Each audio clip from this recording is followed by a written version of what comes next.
Salve a tutti ragazzi e bentornati a questo mio nuovo video. E oggi farò questo video su Minecraft della serie Invenzioni. E oggi parliamo della bomba atomica, una cosa molto vista sulle mod, ma non tanto vista su Minecraft senza mod. E infatti senza mod, quelli per fare una grande esplosione di solito usano tanta TNT. E cosa giusta per fare una grande esplosione. Però c'è un altro metodo per fare una grande esplosione, anche usando meno TNT. E comunque in modo spettacolare, perché io penso che questo modo qua sia più spettacolare dei soliti metodi. Intanto ci servirà un po' di spazio, come tutte le creazioni necessitano. Ci serviranno non la TNT ma il carrello con sopra TNT, una rotaia alimentata ma non è neanche necessario, e una leva o un pulsante, una pedana e un blocco. E post scriptum, ce ne servono tante di carrelli di TNT, dai 3 in su, per fare questo bug, perché alla fine è un bug questo, che ho scoperto io non l'ho mai visto su internet. Potrebbero anche esserci youtuber che l'hanno già scoperto, però io non li ho mai visti. Qua ne mettiamo un po', visto che dopo, se ne metto troppi, dopo Minecraft mi crasha.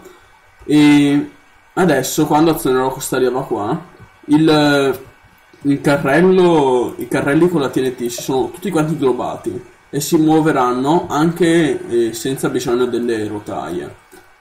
Ecco la dimostrazione. Ed ecco l'esplosione. Questa non è stata una grandissima esplosione, anzi è stata una grandissima esplosione. Qua si vede proprio che ha fatto uno squarcio, tipica delle esplosioni della Flans Mod, che erano le esplosioni nucleari della Flans Mod, erano grandi così. Quindi questa si può definire una bomba atomica, perché ha l'esplosione identica di raggio alla bomba atomica di una mod, quindi direi che la possiamo definire come tale. E in più fa un'esplosione quadrata molto angusta, perché ha tanti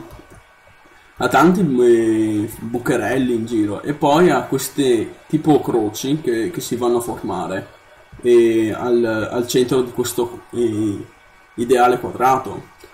E proviamo a fare una prova superficiale, questa volta con il minimo indispensabile di questi carrelli, quindi con 3.